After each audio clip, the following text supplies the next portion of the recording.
answering your tough financial questions for the past 26 years. It's Allworth's Money Matters with co-hosts Scott Hanson and Pat McClain.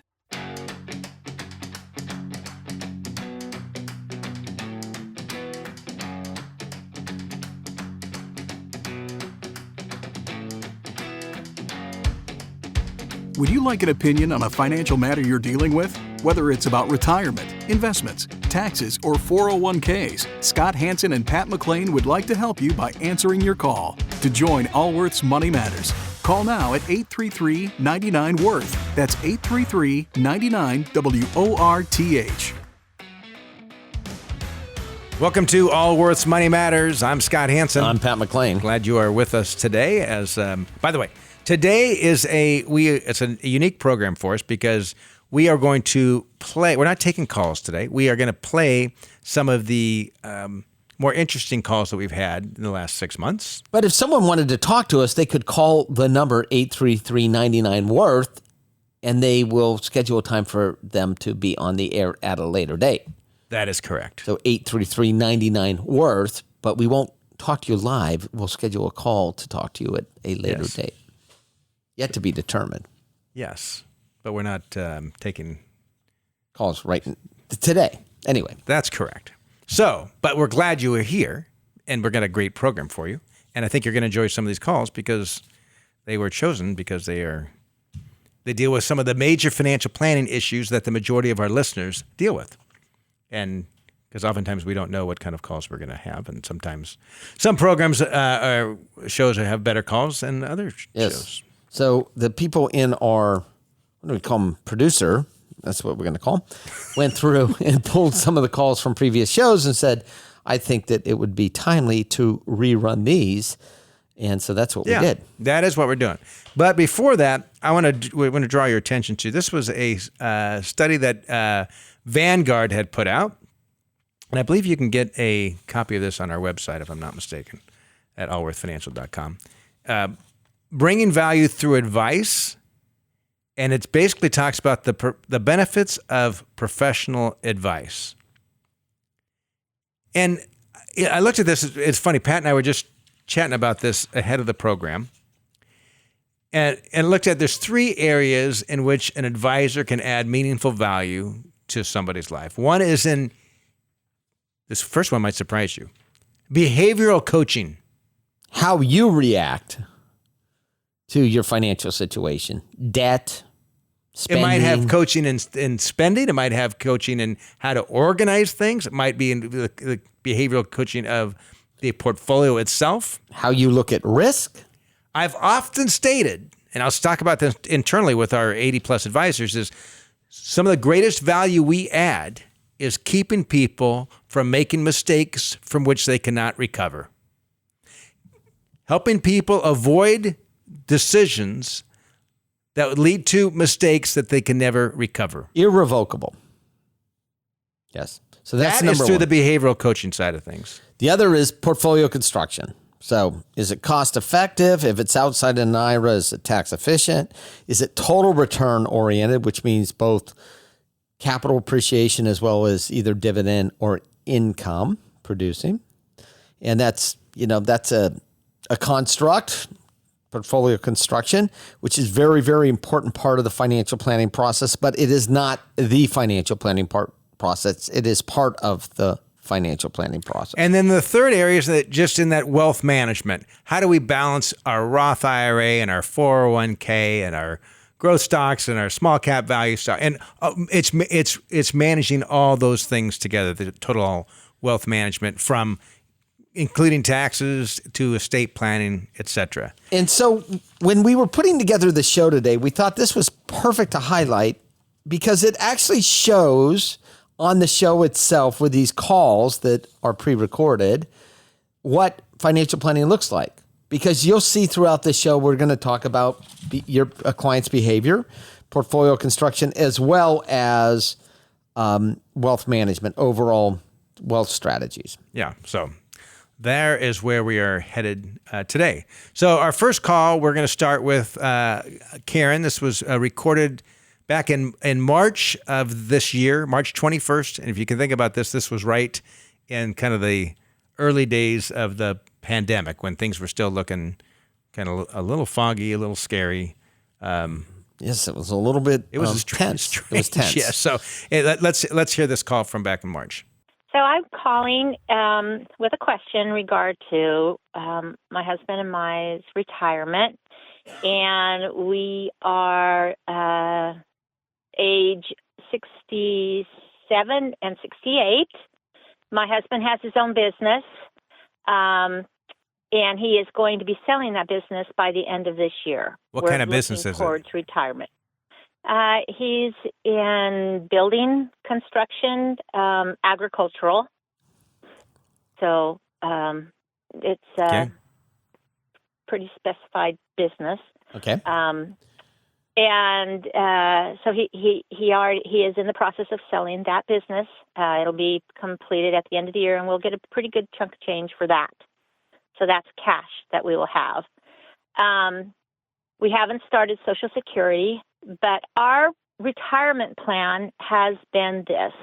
We have a ranch, and on this ranch we have multiple parcels that we can sell at any point. Okay. And so that has been our plan, to be debt-free of the ranch, which we are. We own it without any debt. It is also income generating. Okay. What's generating the income on it right now? I'm sorry? What's generating income? You got cattle on it, or what do you have on the ranch?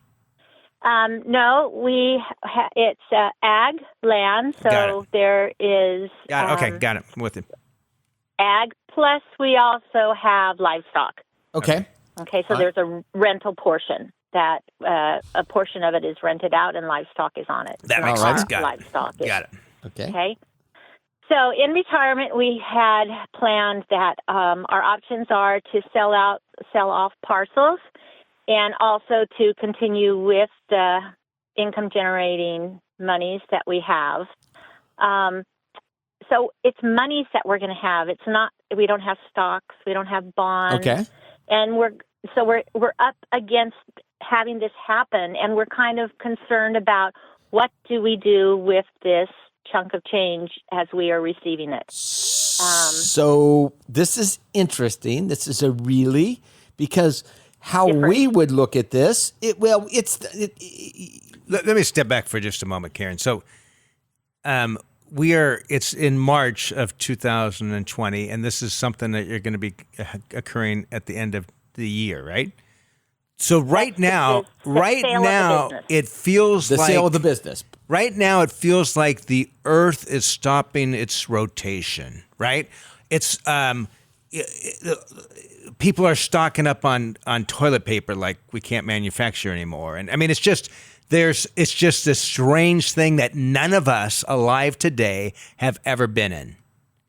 So there's a lot of fear out there, and people tend to extrapolate what's happening today well into the future.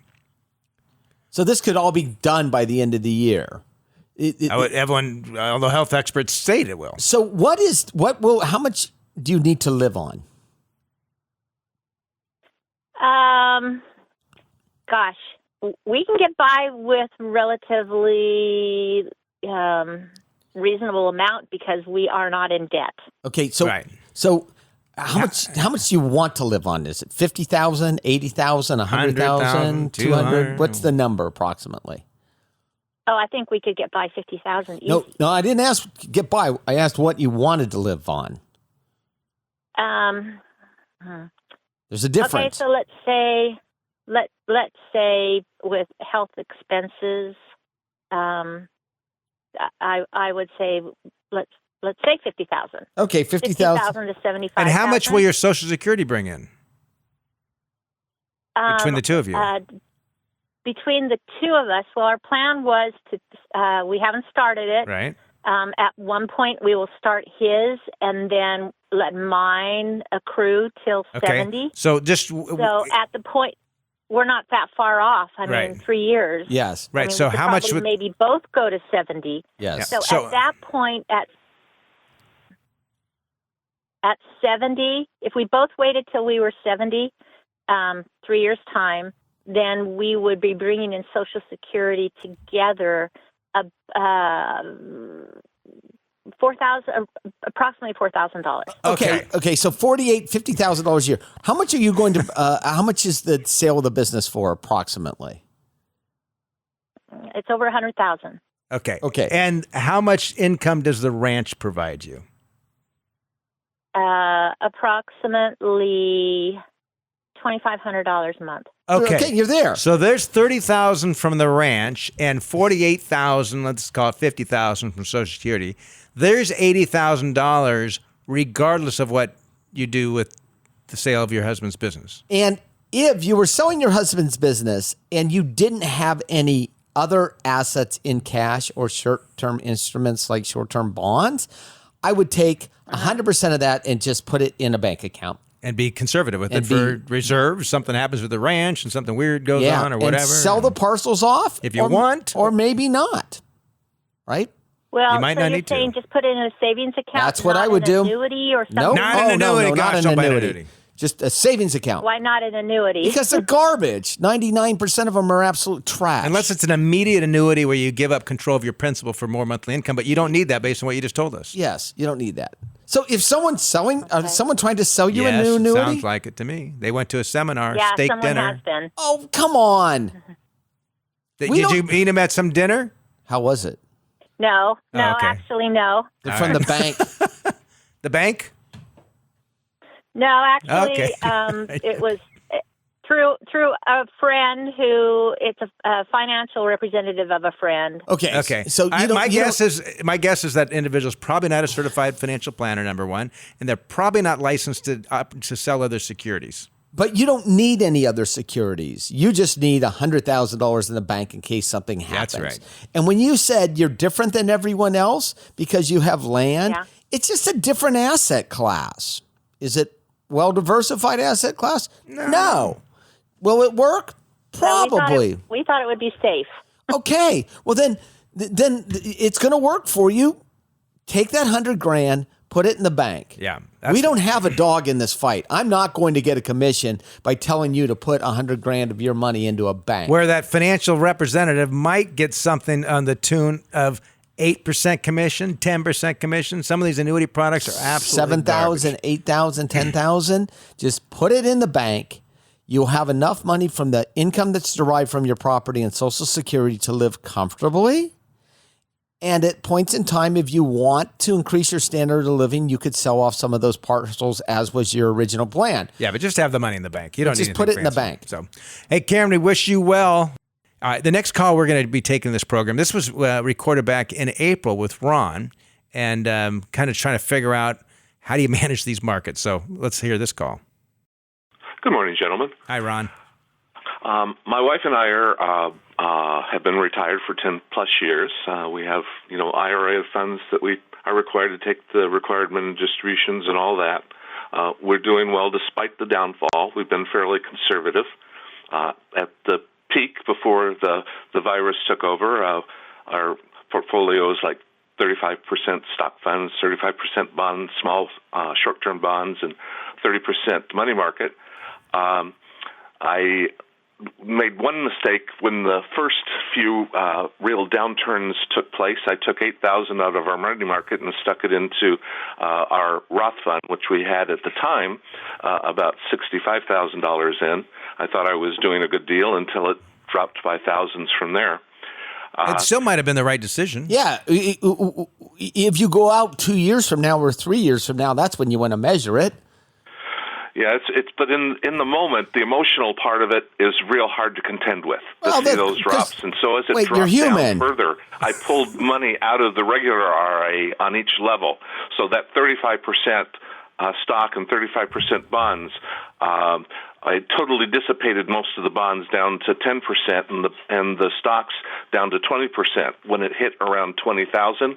So since that time, and this is where I really am questioning how I do this now, since most of it's in now money market funds, I've been adding more to it gradually, and now I'm up to 24% stocks again. Am I seem to be on track, or is this an awkward and not a wise move? He reduced his stock and bond exposure early on. Back. And the only reason you're asking this question is because the markets have begun to have recovered some. Because if they were going down, you rather than buying when things were cheap, so you sold when they were low, and then you started a buying strategy when prices started becoming high again. Well, when they I wasn't doing much until it hit 20,000, and then I started buying. And fortunately, when I was starting to do that, it had those big bounces, and so I did fairly well on it. At this point, from the top to now the bottom, where we're at now in terms of our portfolio, we're only down about 5.6%. Well, what would you have done? What would you be down if you had left it alone? I don't know. I don't know. I'm afraid. And are you going to spend the money today?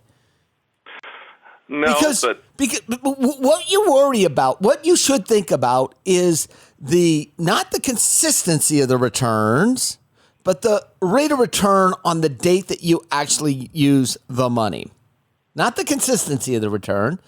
So what that means is if I'm going to take out $10,000 a year for the next 20 years, right? I'm not worried about what it does in year 3, 5, 7, 10. I just worry about that $10,000 in the year that I want to take it out. Does that make sense? It makes sense, except from an emotional perspective. Well, of course, that's so. That's hard to deal with. It is hard to deal with. Do you know what's wrong with your portfolio, Ron? What? You. I believe that. And I mean that. I mean that sincerely. The problem is you emotionally reacted to an external, something that happened external, but your goals didn't change. And so you were reacting to something that was which was external across the whole portfolio, when in fact, had you left it alone, your goals. In fact, I would make the argument. How old are you, Ron? 73. Okay, I would make 74. So let's just say you've got a life expectancy of 15 years. If I was your advisor, I would have encouraged through the whole process, including the 10 years ago that you retired, that your portfolio have more equities in it, more stocks in it. Even now? Yes, even now. Let me ask you this. Wait, Scott. If in fact you can actually, if you could counsel yourself through it or have an advisor like myself counsel you through it. Well, that's why I'm calling, because I do it myself. Well, correct. Okay. So, Scott, you had a statement. I'm trying to remember. So one of the... Yes, I sent an email. I'm just being a little transparent. I sent an email. We have about 70 financial advisors. And I sent an email a week and a half ago to the team. We communicate in other ways besides emails. But sometimes I'll send an email. Sometimes we send a video. Sometimes we send to try to keep, because everyone's working from home all over the place. And I'm being very transparent here for a moment. I titled the email Vindication. And in the email, I said to our advisors, I said, you know how challenging it's been the last few years, particularly 2019, when we're talking about approach of diversification, asset allocation, and when there were certain stocks that kept going higher, and people said, well, how my S&P was this? How come? I said, now that the markets are melting down, one, our strategies have proven they work. It's a strategy designed to protect for storms. And two, now it's when clients need us and they know they need us, right? So I would argue, and you could do whatever you want with this advice, but I would argue that you would be better served having a great financial advisor help guide you through life. I've been doing this 3 decades. I started out when I got in the business in 1990, the Dow Jones Industrial Average was about 2,600. Today, it's over 20,000, whatever, then 22,000, 23,000, whatever it finished the week. Right? So over that period of time, lots of ups and downs. I have never seen anyone who's done well by making shifts based upon the markets. It never works out well. They might be right once or twice, but then they miss something terrible on the other side. What I have seen well as people that have had an allocation that's designed based upon a number of things. One, when they need the money. So how much of this money are we going to need to spend within less than, say, 5 years? And two, how much can someone withstand the ups and downs in the portfolio? Not much. Okay, well then, so then maybe you are the 35%. Maybe you should only have 20% in equities and 80%. That's what I was wondering when all is said and done, what I should go back up to. In my own mind, I was kind of thinking 30%. Let me ask you this. How much of your investment, do you have a pension? I do. Does your spouse have a pension? No. Is your home paid for? She actually lost hers in one of the downturns. Half of it was dissipated within the 6 months that she retired. Well, I don't understand. Was it all in one company? So we talk about a monthly pension. She had a... No, she took a lump sum, and then that fizzled. Well, how did it fizzle? Was it in one company? No, it was with one of the large brokerage firms. Okay, but so it fell in value, and then you sold it and went to cash at some point in time. Yeah. Okay. If half of it was gone. It was. Yeah. But what happens? You don't want to take temporary declines and turn them into permanent losses. That's what you've been able to do. So, Ron. So let me finish up. Let me finish. He's not going to hire an advisor. No. Let me finish. So the money you have saved, are you taking monthly income from it? Your investments? We do. We have the minimum distributions. Okay. Let's assume you didn't have to take distributions. Oh, and by the way, what we ended up doing also, rightly or wrongly, in January we had taken the entire lump sum distribution and used that to purchase a Tahoe home for vacation that we now can't use anyway. So for people listening outside the area, Ron's calling from the Sacramento region. Lake Tahoe is about 100 miles away. And like a lot of these vacation towns, they say you're not allowed to come in. That's what they say. Are they giving you a break on property taxes? Huh? I don't think so. How do they know? How do they not know it's your first home and that your Sacramento home is your second home? And I think the point here, if you don't need the income from this portfolio, you can do whatever you want with it. So we have clients, and I've talked to people that have more than enough money, right? So they could take their money and shove it into a mattress and never look at it, bury it in the backyard and never look at it again, and their standard of living is going to be fine. Mm-hmm. I've seen those people. I've seen extremes. I've seen some of those people saying, look, I've got more money than I need. Why in the world would I want to risk what I've got? I'm going to keep it ultra conservative. And for them, great. It's a good strategy. Well, Why not? I thought I was pretty conservative with 35% stock. Would you consider that conservative? Yeah, but conservative for who? Not for you, but conservative for me. So you might. The point is, and I've seen other people that I've literally seen 100% in equities. They say, I'm not going to touch these dollars in my lifetime. What do I care? I'm going to have it as aggressive as possible, Scott, and I'm going to ignore it. These are for my kids, grandkids, whatever. I personally have one of those accounts myself. It's 100% in stocks. My 401k is 100% Allworth Financial manages the portfolio. It's in a model that we use at Allworth. My wife said to me, we lost quite a bit of money on this. And I'm like, what do we care? I mean, we're not going to spend this portion of the money I know is going to go to my kids. What do I care? Right? Well, you know that the highest probability of the account balance down the road is going to be greater. There's never been a 15-year period in the history of at least from recorded history of our country, where stocks have not outperformed bonds, even if you bought right before the crash in 1929. But that's 15 years. That's a long time. But so, Ron, your portfolio should be 30%, 35% equities, or 20%, or 10%, or 10%, or 100% equities, or it doesn't matter. Maybe all CDs. I don't know. But to manage yourself psychologically, I would consider, if you don't hire an advisor, I would consider taking a third of the portfolio and putting it in its own account and putting 100% stocks in there, and then you just never open that statement. Oh, that would be so hard to do. Okay. All right. Anyway, our advice. I mean, you know what I enjoy about, and Ron, I appreciate this call because we are all dealing with this at different levels, right? Okay. Every one of us, we are human beings. We're emotional people. We are designed to avoid pain, to avoid things that are going to harm us. We have learned to get away from those things. And that's what's so challenging about being a long-term investor is when we see our portfolios decline in value, it feels like destruction. We are losing. And our natural impulse is to pull in and protect, right? And to cash in and to hold those.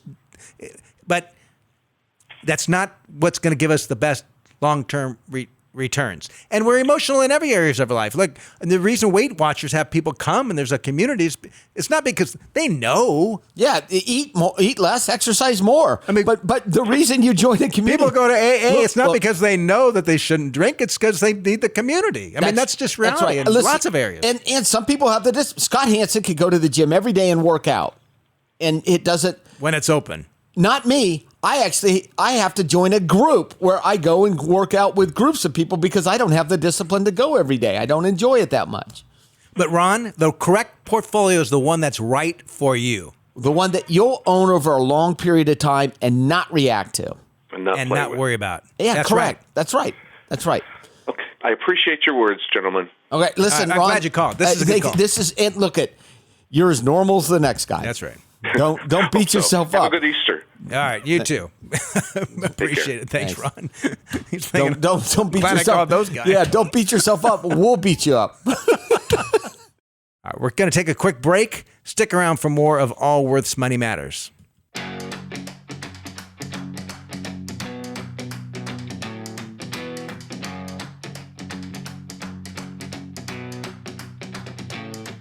Can't get enough of Allworth's Money Matters? Visit allworthfinancial.com/radio to listen to the Money Matters podcast. Welcome back to Allworth's Money Matters. Scott Hansen. Pat McLean, thanks for sticking with us. Yeah, and we are doing some of our I don't know the best calls, but good curated. calls. Let's call it curated. That sounds important. Curated. It sounds important. Sounds important. Like, so my dog, every time I go to like food, it's all steel cut oatmeal. Yeah. I love that steel cut as opposed to wood cut. I don't like. How else are you going to cut it? I don't. What do we? I don't even know what that means. No, we took a knife and we cut the oatmeal. Steel cut. What does that mean? It means it was cut with steel. Frankly, I don't even know what oats look like when they're not cut. Okay.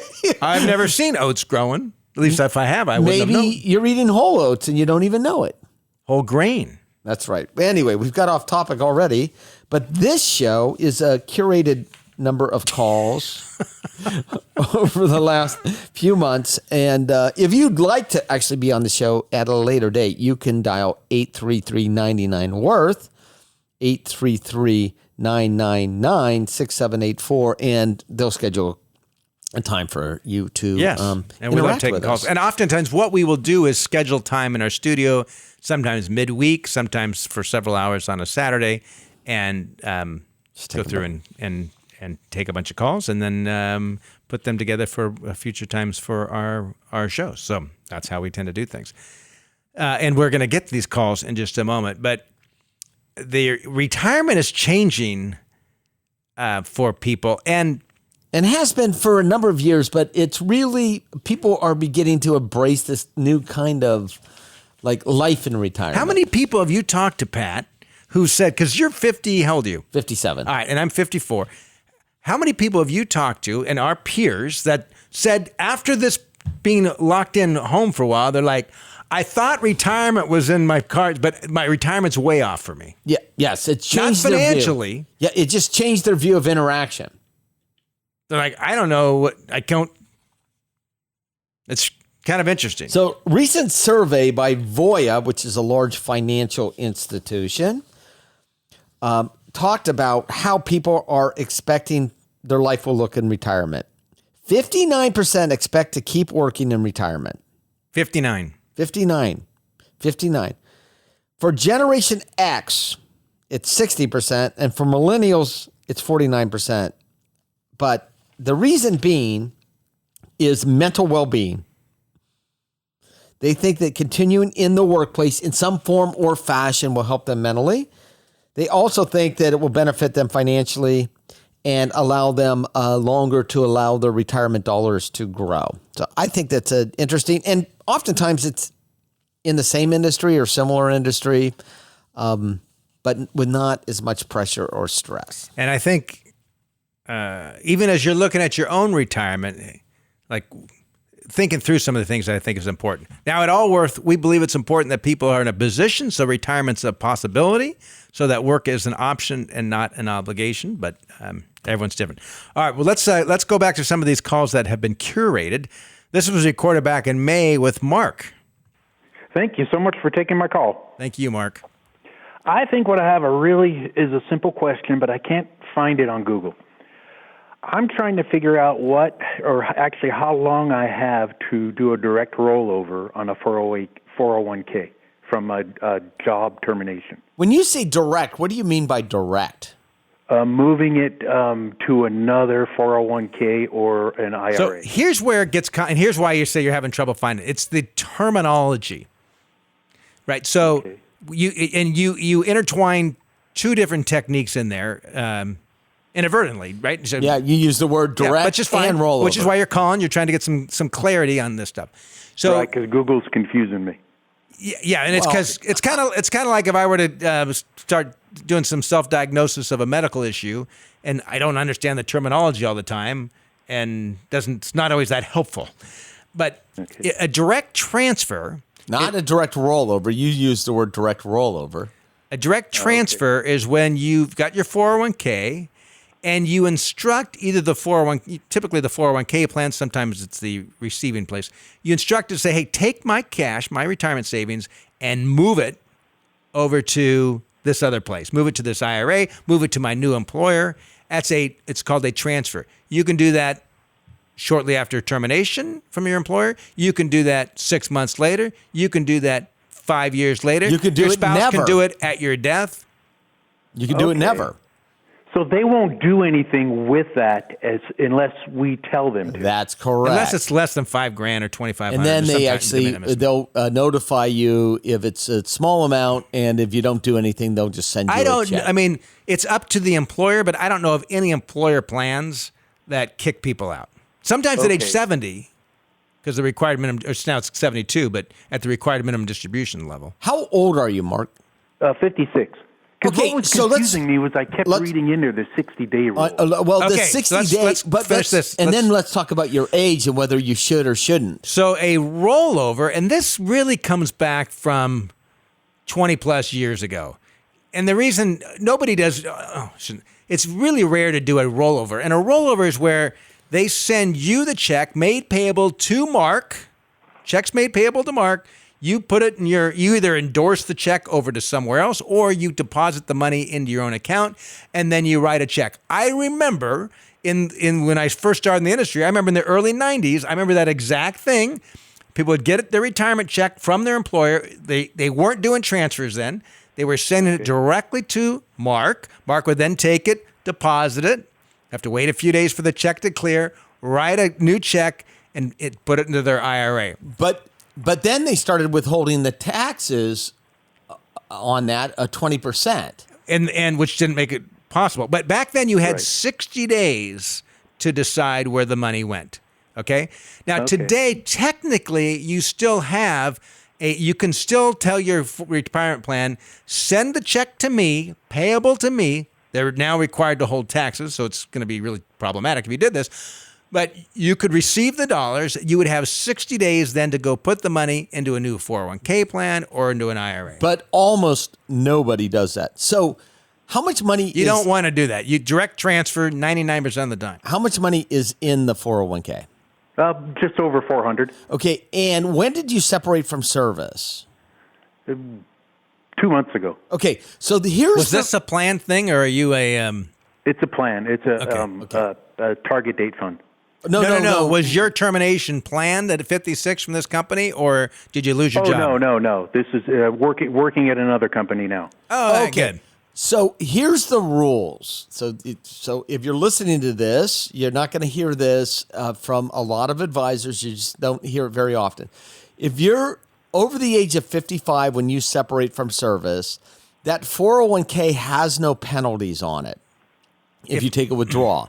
So normally, if you took a withdrawal, there'd be 10% federal penalty, and every state has either does or doesn't have an additional penalty. In the state of California, it's 2.5%. But if you're over age 55 when you separate from service, there's no penalty on taking the money out. So you could go in there today and say, send me $50,000. They're going to withhold the 20%. But at the end of the year, you file your tax returns and you're going to pay tax on that as ordinary income. You take that money and you take it out of the 401k and you move it to an IRA, it no longer applies. Then it's a 10% penalty until you're 59 and a half. So it may make sense for you to actually keep the money in the 401k if you think you're going to need it between now and age 59 and a half, or a portion of. What if we rolled that over into the current employer's 401k? The rules then don't. There are penalties taking the money out of the 401k. Okay. The same as putting it in an IRA. That's right. Okay. So, but now that's in a normal world. Right now, in this world, you could take $100,000 out and you could pay taxes over the next 3 years. So, leave some money in that old employer's plan. So if you were sitting down in one of our offices with a financial advisor, in our office, we'd have this discussion about whether you thought or you were a Zoom call like we're doing now. Well, that's a good point. That's a good. If we would have, if you're having a virtual meeting, we would have this discussion about how much liquid cash you had outside of your 401k. Do you think you're going to need this money? And if you do think you're going to need this money, we might leave $100,000 or $150,000 in the 401k and roll the difference into an IRA and invest it. Okay. No, I definitely want to transfer it all. You don't think you're going to you have a lot of liquid cash outside of IRAs then? For now, yes, and an emergency fund. Okay. Good. Perfect. So then it makes sense. Yep. Okay. Yeah. Yeah, my concern was being in the market. I was taking my time trying to figure out what to do with it. Well, it's in the market now, is it not? Yes, it still is, yes. Yes. But in the target date fund, so I was just trying to... Well, so the problem with the target date fund, especially in this environment, is that it doesn't actually pay any attention to what the market's doing. It only pays attention to your age. So it's becoming increasingly more conservative the older you get, which, by the way, may make sense, but right now you couldn't get me to sell equities into this market. Yeah. Right?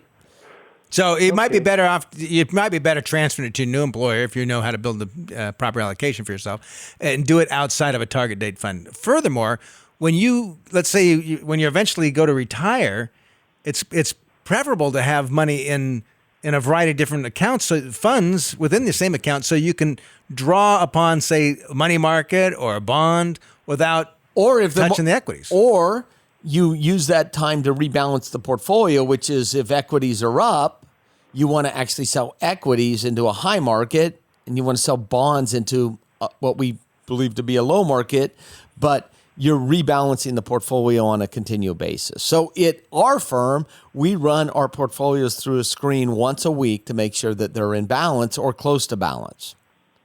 Okay. Right? So in a target date fund, you don't have that opportunity. It just looks at your age and recast the portfolio based on your age. So $400,000 in a target date fund. That's a lot of money in a target date fund. You wouldn't find, if it was 40,000 or 4,000, target date's perfect. Yeah. 400, you can build a better portfolio without using a target date fund. So anyway, Mark, hope this was helpful for you and wish you well, and pretty interesting time, and gets a new job right before all the lockdown. I think we've hired new employees in the midst of this, and it's kind of We've never met them. No, no, of course. I don't think I've done a Zoom call with them either. No, I have not met them. I saw an email that we hired like 3. Must be a challenge to onboard during this time. I mean, you think about when you start a new job somewhere, the first day showing up. Yeah, it's always weird, meeting people. You're trying to figure out your way around here. And then how do you do that? And how these do you guys do it from your bedroom? They're showing up in their bathroom and slippers. And the next call we're taking has to do with a child's education, and it was recorded in April. Hi, Scott. Hi, Pat. Thank you for taking my call. Thank you. I really appreciate it. Oh, good. Thanks. I just want to say that I've been a long-time listener, and I love your show. You guys are so smart and so knowledgeable and funny. I love it. By the way, I'll agree with the second one, with knowledgeable in finance. I don't know how smart I am. There's many areas of life that you think, like, this guy's an idiot. But And Maria, I'd like to have you on a Zoom call with my family later on in the day, if you will.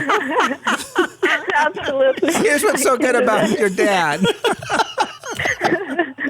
Your pumped up with 24/7. Because my 20 and 21-year-old that are living at the house aren't quite in agreement. What can we do for you? Funny. Okay, so here's my situation. I'm 46 years old, and I'm a single parent of 2 children. Both of them are going to college in the fall. One of them is going to a 4-year university. The other one is going to medical school. It is in my culture for parents to do everything they can to support their children throughout their education, so I think I'll be able to cover the undergraduate degree with my salary. However, medical school is a whole different story, and I know my daughter can take student loans. I know she can take the federal unsubsidized and the Graduate Plus, but these loans are at 6-7% interest rate, and I was thinking, will it be a good idea for me to refinance my mortgage and pull some $60,000-$70,000 cash out, at least to pay for the first couple of semesters, and right now I think I can get the year fixed at 3.5. Well, let's separate these questions, if we will, and let us ask you a couple other questions. How much money do you make? About $70,000. And what is the value of your home? $484. And what do you owe on it? $190. And you've done very well with yourself, Maria. A single mom raising 2 children, helping them through college. You've got a decent wage, but it's not like you're... It's impressive. Yeah. It's just flat out impressive. Yeah. You should feel very good about yourself. What's the interest rate on your mortgage? Right now it's 3.75, and I've paid 5 years. I have 25 more to go. Okay, and do you, at your job, do you have a defined benefit pension when you retire that will pay you a monthly check until you die? Yes. So you work for a state, county, municipality, hospital, something along those lines, or a utility? Yes. Okay. And what will that be? How long have you worked at your job? How long have I worked there? Yeah. About 7 years only. Okay. And is it a municipality or the state? State. Okay. And how much do you have in retirement savings? Before the crash, it was about 200,000. Now it's about 150 total. 115? Not counting the pension. Not pension, just old 401k. It went from 200 to 115? 150. 150. Okay. Something like this, 160. Yeah, and these are rough numbers. Okay. Come back up some. Yeah, that's right. Back up some. So, first of all, congratulations. You've done a great job.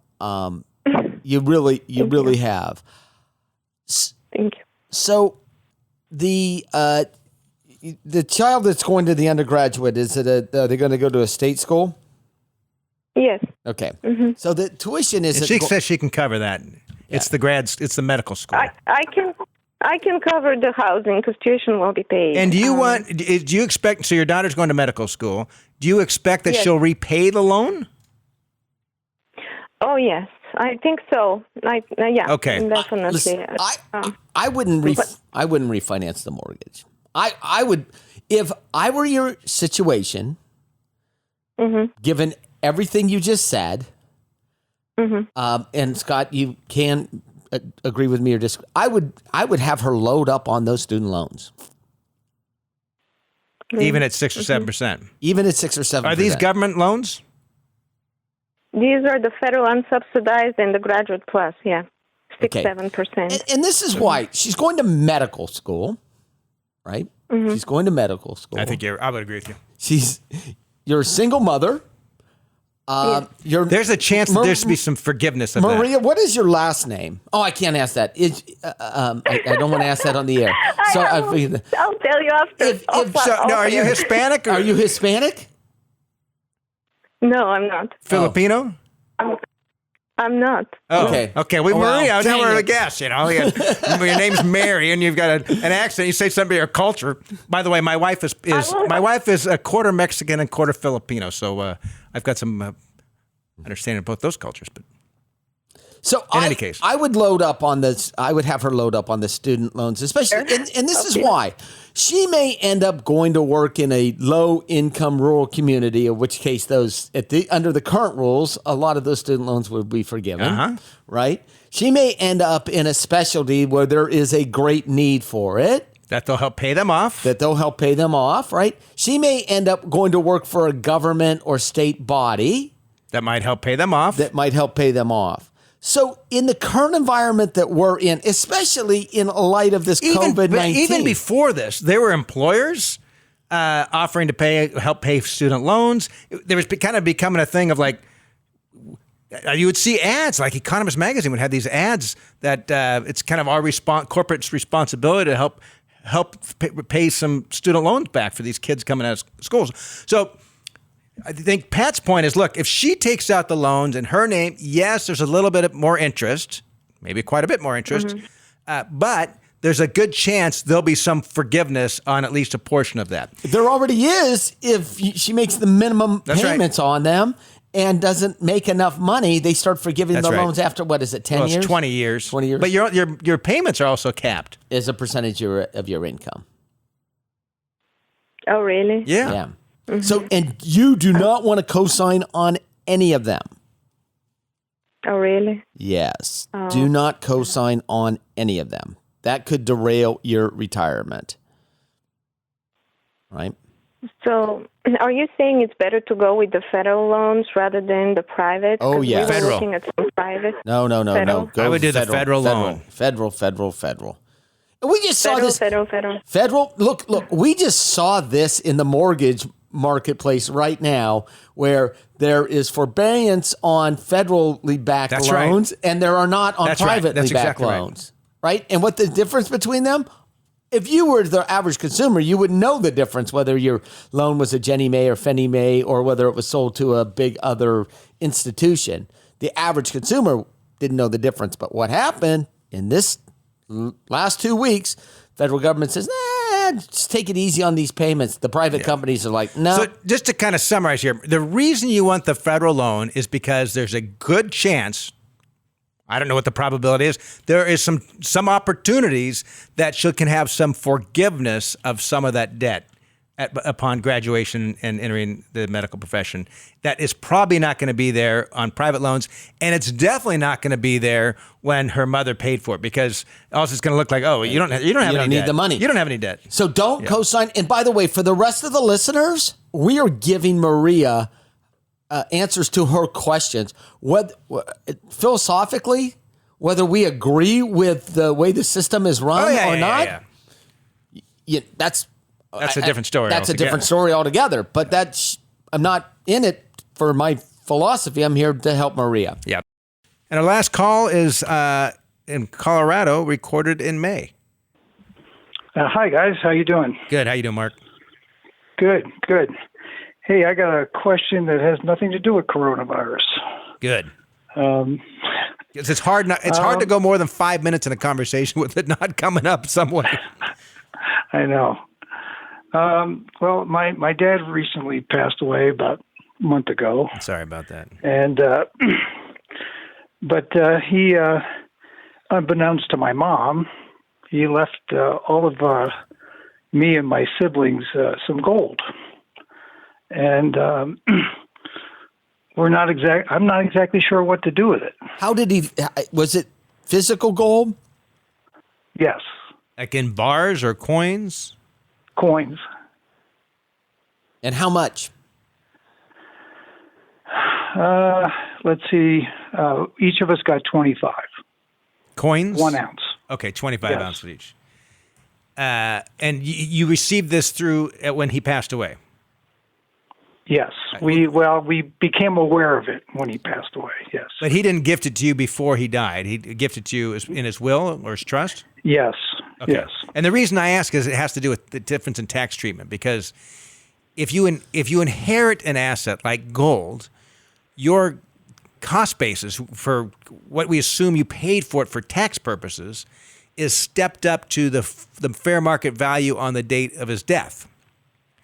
If, on the other hand, if on his deathbed, as an example, he decides to hand you these coins as a gift, Now it's not an inheritance, it's a gift, and your cost basis would have carried forward to whatever he had paid for the gold. Which means that there'd be some tax liability due when you sold the coin. When you said unbeknownst to your mother, does your mother have enough money to live comfortably? Yes. More than comfortably. You're not worried about it at all. Okay, what's your question for us? Well, basically, I didn't know what the tax ramifications were. Zero. Because, relatively zero. You could actually take a loss on it. It depends on the date you sell it. Well, I don't even know what he paid for it. It doesn't matter. No. So, it doesn't matter. It matters what the value of the gold was on the date you took possession. The day he died. The day he died. The day he died. Oh, okay. I mean, you could use an alternative date, 6 months later, but only if his estate's very complicated. So the date he died is what the value is. So let's assume there's little to no tax ramifications on it. What's your question for us? Would now be a good time to sell it and put it into something else. Would you buy it today? If you had $40,000 today, yeah. If you had $40,000 thereabouts, would you take that $40,000 and go out and buy gold with it? No. What would you buy? I would probably invest it in something else, like a second home or something. All right, there's your answer. Yep. So that's your answer. That's your answer. There's no reason for you to keep it. Okay. Because there's not a tax. The nice thing when there's no tax consideration at this point. So any investment you have that has no tax consideration, it could be something like this. Maybe it's something in a retirement account where there's no tax consideration. We don't have to worry about any capital gain taxes. When there's zero tax consideration, any investment you own, you need to be asking yourself, would I buy this today? And if the answer is yes, then you keep it. If the answer is no, then you sell it. If the answer is some of it, then you sell part of the position. And oftentimes we see people hold assets like in this situation because they've inherited it and they think, well, if it's good enough for dad or dad had this, so in order to honor him, I should, which is, I always find those a little odd, but that's some people will keep it. Or sometimes people will hold investments too long because they bought it for one price, it fell in price. It's a terrible investment, but they don't want to acknowledge a loss, so they're going to keep it until it comes back in value, which is another foolish thing to do. So if you wouldn't buy the gold you inherited today, then sell it and pretend you had $40,000 in cash and go that direction. And I just call up a couple coin dealers around town and get them on the phone and tell them what you've got and see what they'll do for you. All righty. Okay. Sounds good. I appreciate the call. Glad you called, Mark. All right. Well, we're out of time. As usual, it's been great being with you. You've been listening to Allworth's Money Matters.